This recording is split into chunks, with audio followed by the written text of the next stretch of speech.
Hello दोस्तों, स्वागत है मेरे यूट्यूब चैनल पे। आज मैं आपके लिए special ALA American library association full form याद रखिएगा, जरूरी है।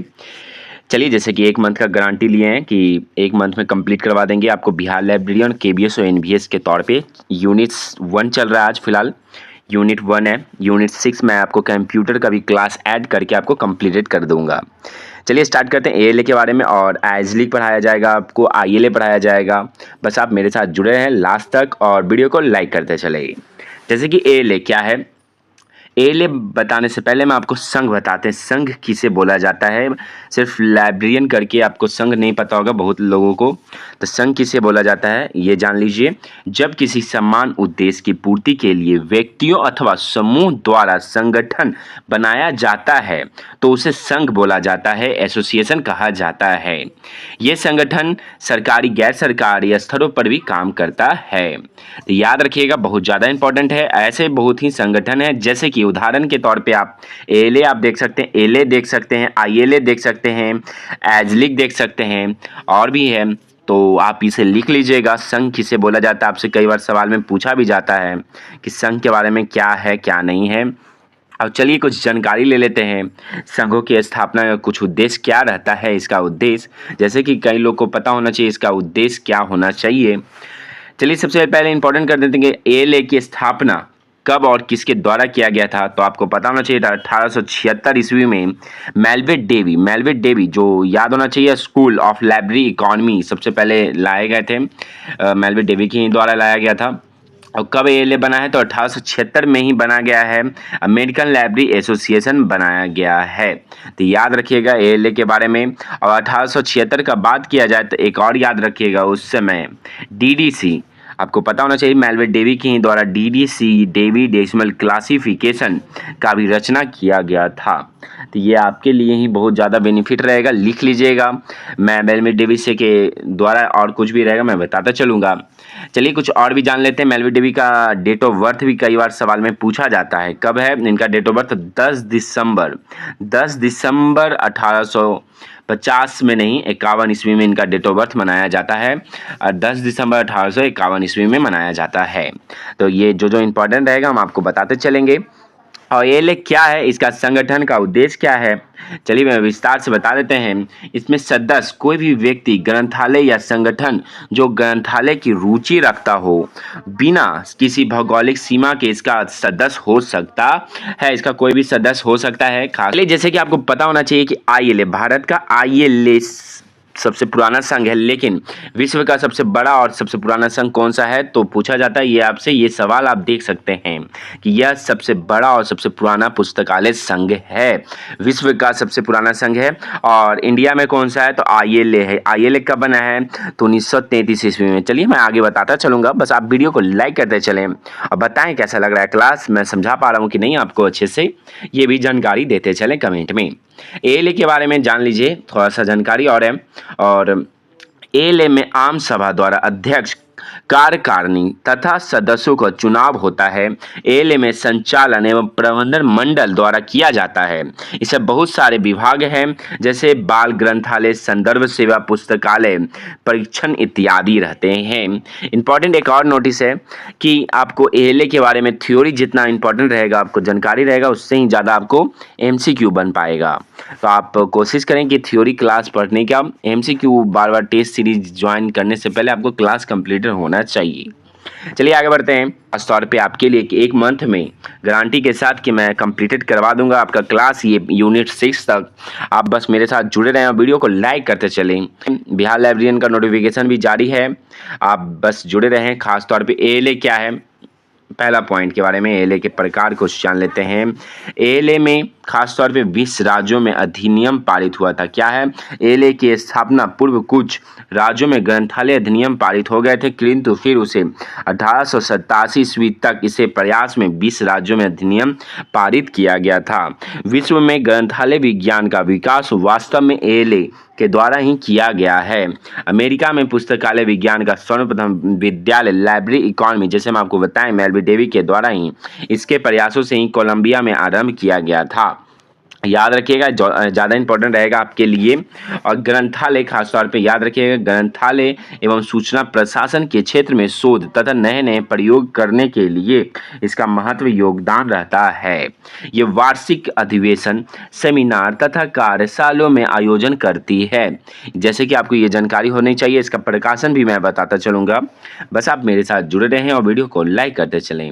संघ गुणात्मक, ये खासतौर पे विशेष क्वालिटी गुणों के सुधार करने के लिए मानदंड स्थापित करती है। चलिए आगे बढ़ते हैं, इंपॉर्टेंट है, इसका प्रकाशन भी इंपॉर्टेंट रहेगा आपके लिए। पहले में 1948 होता था, 1953 में 2 शक्तिशाली स्टेटमेंट को अंगीकृत किया गया। तो पहला स्टेटमेंट क्या है, तो ग्रंथालय अधिकारों का विधेयक है। दूसरा स्टेटमेंट क्या है, तो पढ़ने की स्वतंत्रता है। ये इंपॉर्टेंट है, आपको करेंट अफेयर के तौर पे याद रखना चाहिए। और ये लेके अध्यक्ष कौन है, ये भी याद रखना अनिवार्य है आपके लिए। सबसे ज़्यादा महत्वपूर्ण प्रकाशन है, जैसे कि पब्लिकेशन, आपको कई बार हम बोले हैं कि एग्जाम में पब्लिकेशन हर बार पूछा जाता है, खास तौर पे एएलए हो या आईएलए हो, जितने भी आपका एजलिक हो, जितने भी आपका हो सके संघ है, उसका प्रकाशन याद रखिएगा। प्रकाशन हर बार पूछा जा सकता है, जा चुका है। जैसे कि आप देख सकते हैं एएलए ईयर बुक, ये केबीएस में भी आ चुका है, एनबीएस में भी आ चुका है, एसएसबी डीएसएसबी में भी आ चुका है। तो हो सके तो बिहार लाइब्रेरियन में भी आने की संभावना है। याद रखिएगा कि एएलए ईयर बुक भी है, एएलए हैंडबुक भी है। और किस तरह का प्रकाशन है, तो एनुअल प्रकाशन करता है। तीसरा देख सकते हैं अमेरिकन लाइब्रेरीज है, मंथली प्रकाशन करता है। ये तीनों सवाल आपसे कई बार पूछ चुका है, तो याद रखना अनिवार्य रहेगा आपके लिए। एएलए ऐसी संस्था है जो पुस्तकों, सूचना, शिक्षा, संचार आदि से संबंधित है, साथ सहकारिता रखती है। यूनेस्को इफ्ला फीड की गतिविधियों में भी सक्रिय रूप से भाग लेती है। इसने ग्रंथालय संबंधित विषयों में अनेक देशों में सहायता की है। इसका इंपॉर्टेंट भी यही है कि सारे देश में सहायता प्रदान करे, लाइब्रेरी को डेवलप करे। एएलए का यही उद्देश्य रहता है, तो ये याद रखिएगा, इंपॉर्टेंट रहेगा।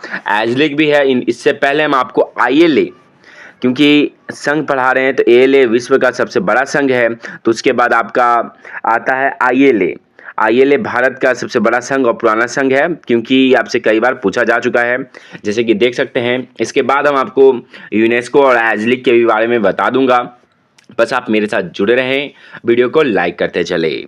जैसे कि आईएलए, इसका फुल फॉर्म हम जैसे बार बार हम आपको बताते हैं कि इंडियन लाइब्रेरी एसोसिएशन बोला जाता है, इसे याद रखिएगा।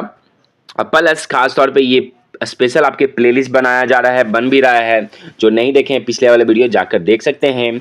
और मेरे साथ जुड़े रहें, 1 मंथ में गारंटी करके कंप्लीट करवा दूंगा आपका सिलेबस। चलिए आगे बढ़ते हैं। आईएलए सबसे पहले कब बना है, तो आपको याद होना चाहिए कि 1933 ईस्वी में इसकी स्थापना की गई थी। ये नई दिल्ली में स्थित है। कहाँ दिल्ली में स्थित है, तो नई दिल्ली में स्थित है। इसका प्रमुख राष्ट्रीय संघ जो देश में समस्त ग्रंथालय व्यवसाय को प्रतिनिधित्व कर रहा है।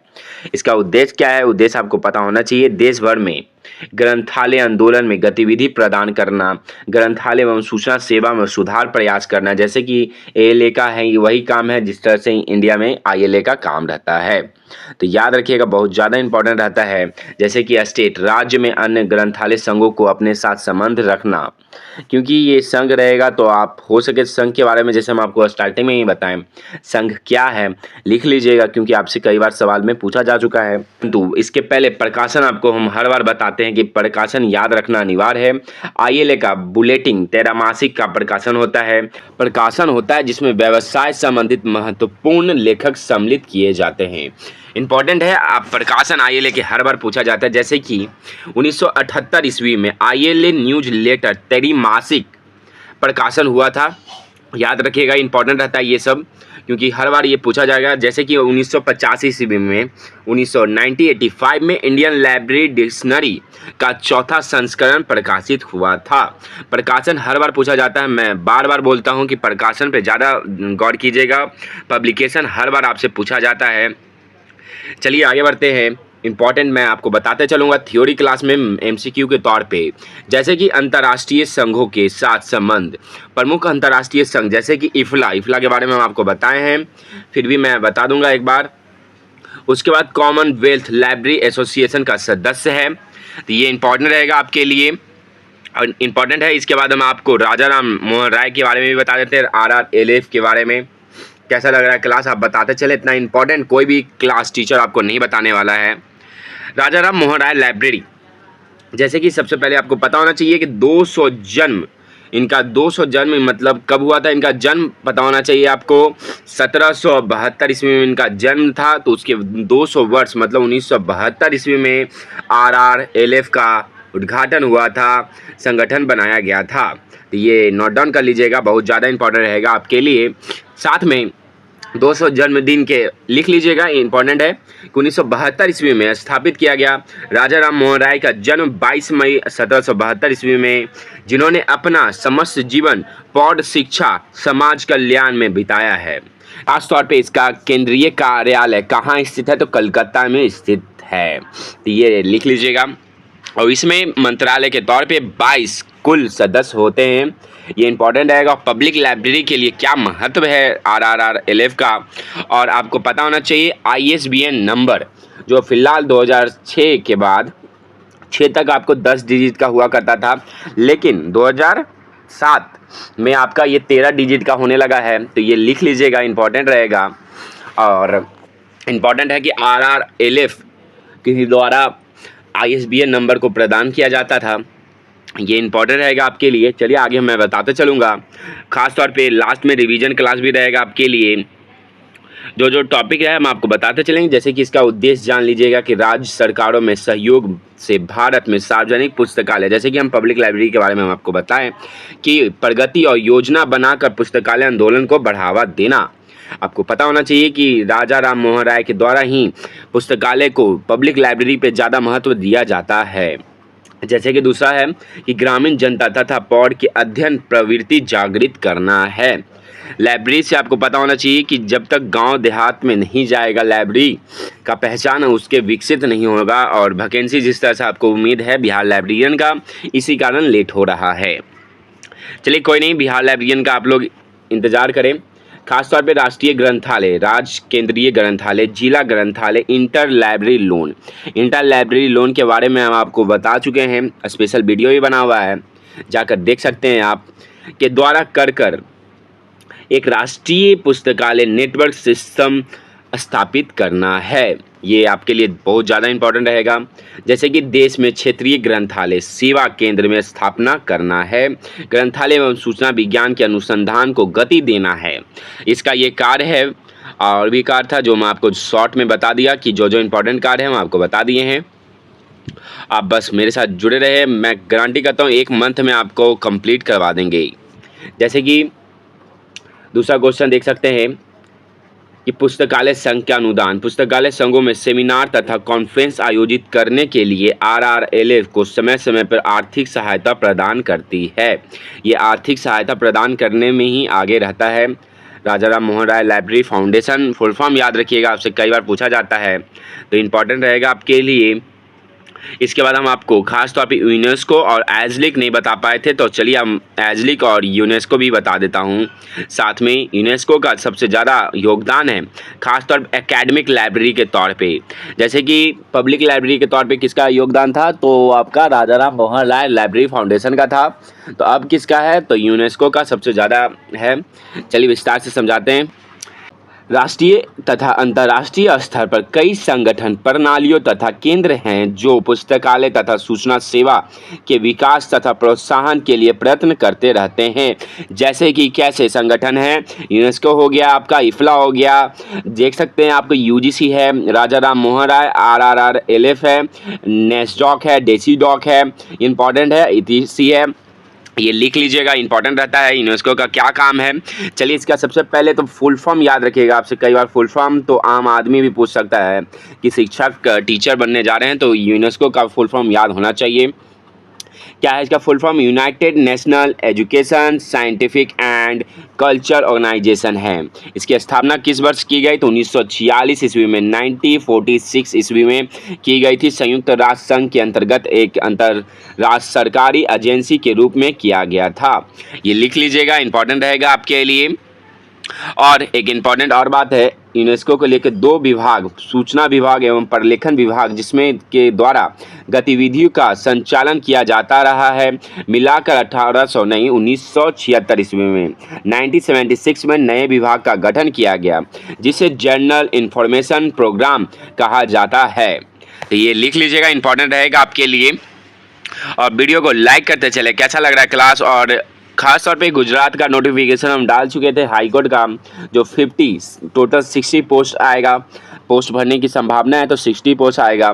तो आप इसका तैयारी ज़बरदस्त रखें। फॉर्म कुछ दिन में नोटिफिकेशन के साथ फॉर्म फिल होगा, तो आप मेरे साथ जुड़े रहें। और जैसे कि डेट आपको लिखा 9 मई से था डेट ऑफ, और इसी मंथ का लास्ट डेट है, डेट बढ़ भी सकता है। बस आप ध्यानपूर्वक जुड़े रहें मेरे साथ। और ख़ास तौर पे बिहार लाइब्रेरियन के साथ साथ कई भी लाइब्रेरियन आता है तो मैं बताता चलूँगा आपके साथ। चलिए, जैसे कि यूनेस्को के बारे में हम आपको और भी कुछ बता देते हैं कि यूनेस्को कर क्या रहा है। सार्वजनिक पुस्तकालय में स्थापना। जैसे कि यूनेस्को द्वारा पौध शिक्षा तथा साक्षरता कार्यालय को बढ़ावा के लिए सार्वजनिक पुस्तकालय की स्थापना पर जोर दिया जा गया है। जैसे कि दिल्ली में, याद होना चाहिए, दिल्ली लाइब्रेरी कब स्थापित हुआ था? तो 1951 ईस्वी में। ये आपसे कई बार पूछा जा चुका है। इग्नू से कई सर्टिफिकेट लेके बैठे होंगे एमिलिस और विलिस, कई बच्चे लोग, तो उनके लिए है कि 1959 में स्थापित हुआ था। ये इम्पॉर्टेंट है आपके लिए। जैसे कि यूनियन कैटलॉग, यूनेस्को के द्वारा यूनियन कैटलॉग का प्रकाशन किया जाता है तथा इसके वित्तीय सहायता भी दी जाती है। आप कमेंट में करके ज़रूर बताएं कि मैं समझा पा रहा हूँ कि नहीं आपको। मैं कोशिश करता हूँ कि एक इजी वर्ड में यूज करके हम आपको समझा पाऊँ। चलिए आगे और यूनेस्को के बारे में बता देता हूँ कि यूनेस्को का है क्या। इम्पॉर्टेंट जितना भी मैं थ्योरी क्लास के दौरान मैं आपको बताना चाहूँगा, कोशिश रहेगा वही। जैसे कि इसका प्रकाशन याद रखिएगा, हम आपको हर बार बताते हैं कि प्रकाशन इंपॉर्टेंट रहता है। अंतर्राष्ट्रीय प्रकाशन का आदान प्रदान, यूनेस्को के द्वारा अंतर्राष्ट्रीय प्रकाशन का आदान प्रदान किया जाता है तथा इसके लिए सहायता दी जाती है। चलिए, यूनेस्को का प्रकाशन कौन कौन सा है, ये प्रमुख प्रकाशन आपको हम बता देते हैं। खास तौर पे 2 प्रकाशन याद रखिएगा, क्योंकि यूनेस्को के द्वारा जो यूनिसिस्ट और न्यूज लेटर और इंडेक्स, ये इंपॉर्टेंट रहेगा आपको। यूनेस्को के द्वारा प्रकाशन होता है, ये ज़्यादातर आपसे कई बार सवाल में पूछा जा चुका है। जर्नल ऑफ इंफॉर्मेशन साइंस और बहुत सारे हैं, जैसे कि हम आपको ये खास तौर पे एग्जाम में पूछा जा चुका है, इसलिए मैं आपको प्रकाशन खास तौर पे गौर करके मैं आपको बता रहा हूँ। जैसे कि और भी जैसे क्वेश्चन रहेगा हम आपको बताते चलेंगे। और शायद एक नोटिफिकेशन और है कि मई में, बहुत बच्चे लोग के सर फेक न्यूज़ ना बताइए, कमेंट आता है, तो परंतु मैं आप हौसला ना हारें, मई और जून के बीच में बिहार लाइब्रेरियन का बहाली का नोटिफिकेशन हो सके तो नोटिफिकेशन जारी हो सकता है। और सच ये भी है कि नोटिफिकेशन जारी नहीं हुआ, सरकार डिले कर देती है, तो फिर वोटिंग के कारण फिर इस साल उम्मीद ना रखें कि बिहार लाइब्रेरियन आने की संभावना है। इसलिए मैं अनुरोध करता हूं कि और भी मैं लाइब्रेरियन का पोस्ट बताता रहता हूं, उसका भी आप देखते रहें वीडियो। पोस्ट कई जगह आते हैं ऑल इंडिया में, कोशिश करें सिर्फ बिहार का डिग्री मत लें, और भी बाहर जाएं, कोशिश करें लाइब्रेरियन बनने का सपना जिनको भी है, तो मैं बताता रहूँगा, आप बस मेरे साथ जुड़े रहें। और आज के लिए इतना ही, फिर मिलते हैं नए वीडियो के साथ। धन्यवाद। हेलो दोस्तों, स्वागत है मेरे यूट्यूब चैनल पे। आज मैं स्पेशल क्लास हार्डवेयर और सॉफ्टवेयर के बारे में विस्तार से समझाने वाला हूँ। ये प्रीवियस ईयर क्लास चल रहा है एमसीक्यू के तौर पे, क्योंकि आजकल का लाइब्रेरी का क्वेश्चन आप देख सकते हैं, तो ज़्यादातर आपसे प्रीवियस ईयर ही क्वेश्चन के तौर पे सॉफ्टवेयर और हार्डवेयर से ज़्यादा क्वेश्चन मिलता है। ख़ास तौर पे केवीएस का इंटरव्यू में आप पता कीजिएगा, एनालिसिस करने के बाद यही पता चल रहा है कि आजकल सॉफ्टवेयर की जानकारी रहना ज़रूरी है, और ख़ास तौर पे कंप्यूटर की जानकारी। अब टेक्नोलॉजी चेंज हो चुका है, तो सॉफ्टवेयर की जानकारी ज़रूर रखनी चाहिए। चलिए, आज 36 क्वेश्चन है। इसके पिछले वाले वीडियो नहीं देखें, जाकर प्लेलिस्ट बना हुआ है, जाकर देख सकते हैं। DSSB में आया हुआ है क्वेश्चन है 2019 में। क्या बोल रहा है? इंटरनेट एक्सप्लोरर इज़ द, इसका आंसर क्या होगा? वेब ब्राउज़र होगा। इसका बी आंसर होगा वेब ब्राउज़र। चलिए, वेब ब्राउज़र कब बना, क्या बना, चलिए विस्तार से समझते हैं। जैसे कि इसका आंसर बी था। इंटरनेट एक्सप्लोरर माइक्रोसॉफ्ट द्वारा विकसित और अलेखित वेब ब्राउज़र है कि एक श्रृंखला है जो 1995 में शुरू होने वाला operating system Microsoft Windows line के शामिल है, याद रखिएगा। और इसमें प्रोग्रामिंग भाषा आपको मिलता है +C C++ होता है। याद रखिएगा, इंपॉर्टेंट क्वेश्चन है आपके लिए, ये प्रीवियस ईयर क्वेश्चन जैसे कि हम आपको दिखाएं। ये राजस्थान का क्वेश्चन है 37 क्वेश्चन। क्या बोल रहा है 37 क्वेश्चन, वेब ब्राउज़र वेब का विश्लेषणात्मक इंजन प्रस्तावित किया गया था। इसका आंसर क्या होगा? इसका आंसर होगा ए, 1835 में होगा, 1835 ईस्वी में हुआ था एडी में। चलिए विस्तार से समझते हैं। जैसे कि हम आपको बताएं, इसका आंसर होगा ए और 1835 ईस्वी में प्रस्तावित किया गया था।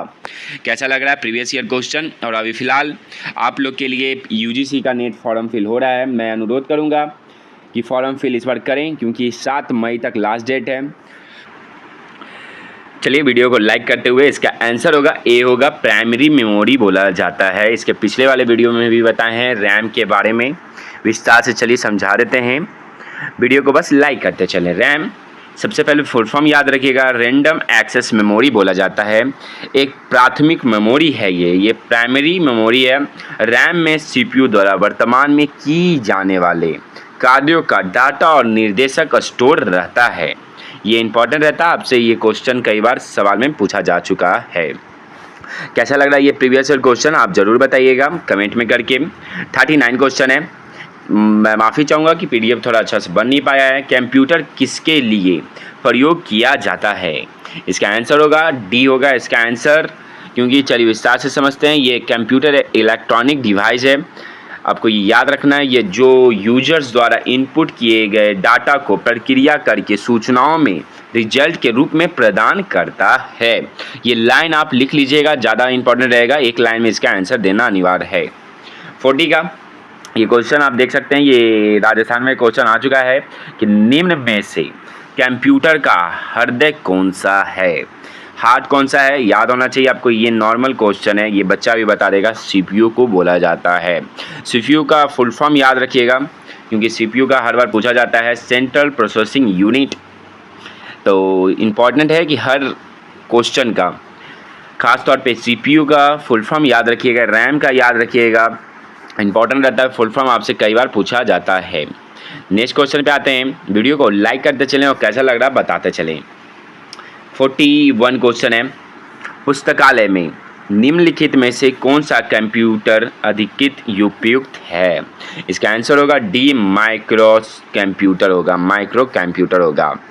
मैं अनुरोध करूंगा सारे लोग से कि ज़्यादातर हार्डवेयर और सॉफ्टवेयर पे ज़्यादा जानकारी रखें, क्योंकि अब जितना भी एग्ज़ाम हो रहा है तो ज़्यादातर आपसे हार्डवेयर और सॉफ्टवेयर की जानकारी ज़्यादा ली जा रही है, और कंप्यूटर से भी ज़्यादा क्वेश्चन पूछा जा रहा है। और मैं एक्सपीरियंस के तौर पे बोल रहा हूँ कि केबीएस में अब इंटरव्यू भी आपसे ज़्यादातर सॉफ्टवेयर की जानकारी ही पूछी जाएगी, तो याद रखिएगा। 42 क्वेश्चन पे आते हैं। पंच कार्ड आपसे पूछा जाता है, पंच कार्ड का जनक किसे माना जाता है? और लाइब्रेरियन वाले खास तौर पे नोटिफिकेशन याद रखिएगा, ये बहुत ज़्यादा महत्वपूर्ण है। लाइब्रेरियन के भी जितने डिग्री लिए हुए हैं उनको अनिवार्य है कि कंप्यूटर का भी डिग्री, कंप्यूटर मतलब एडीसीए हो या डीसीए का, ज़रूर रखें सर्टिफिकेट, क्योंकि आपसे ये एडीसीए और डीसीए ज़रूर मांगता है। मतलब एक कोई आपको सर्टिफिकेट कंप्यूटर के तौर पे होना चाहिए, तो ये अनिवार्य है, क्योंकि फॉर्म आप फिल कीजिएगा कोई भी एग्ज़ाम तो आपसे कंप्यूटर का सर्टिफिकेट ज़रूर मांगेगा। इसका आंसर होगा बी होगा इसका आंसर बी होगा। पंच कार्ड के जनक कौन है? हरमन हाल रिथ जी हैं पंच कार्ड के जनक। 2020 में ये क्वेश्चन आ चुका है, जैसे कि नोट डाउन मैं कर देता हूँ आपके लिए स्पेशल। 44 क्वेश्चन पे आते हैं। पीडीएफ थोड़ा ख़राब बन गया, जिनको पीडीएफ चाहिए वो ललीन एकेडमिक 2.0 पे जाकर जुड़ सकते हैं, और वहाँ से पीडीएफ और साथ में टेस्ट सीरीज प्रोवाइड किया जा रहा है, जाकर जुड़ें। इनमें से कौन सा इनपुट डिवाइस नहीं है? वेरी इंपॉर्टेंट है इनपुट। कंप्यूटर में ज़्यादातर सवाल आपसे इसी के तौर पे पूछा जाता है, इनपुट कौन सा है, आउटपुट कौन सा है? तो इसका आंसर होगा प्रिंटर नहीं है। प्रिंटर एक आउटपुट सिस्टम है, क्योंकि प्रिंटर के बारे में आपको जानकारी होनी चाहिए, क्योंकि जो भी पीडीएफ आप चाहिए वो प्रिंटर के माध्यम से निकाला जाता है। तो इनपुट क्या बोलते हैं? तो आप कमेंट में करके ज़रूर बताएं इनपुट क्या बोलते हैं, किसे बोलते हैं, याद रखिएगा। और ये देख सकते हैं राजस्थान में ये क्वेश्चन में आया हुआ है। 45 क्वेश्चन है। डॉक्स, यूनिक्स, विंडो किसका उदाहरण है?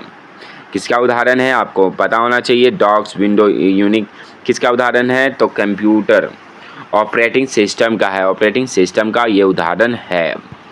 तो इम्पॉर्टेंट जितना है मैं बताता चल रहा हूँ, वीडियो को बस आप लाइक करते चलें। जैसे कि ऑपरेटिंग सिस्टम क्या है, तो ऑपरेटिंग सिस्टम आपको पता होना चाहिए, ये एक सॉफ्टवेयर होता है जो कि कंप्यूटर तथा यूजर के मध्य इंटरफेस की तरह कार्य करता है। इंपॉर्टेंट है आपके लिए, ये लिख लीजिएगा। सॉफ्टवेयर के बारे में आपसे कई बार पूछा जाता है। और ई बुक क्या है, ई ग्रंथालय क्या है, डिजिटल लाइब्रेरी के तौर पे आजकल ज़्यादा फोकस किया जा रहा है।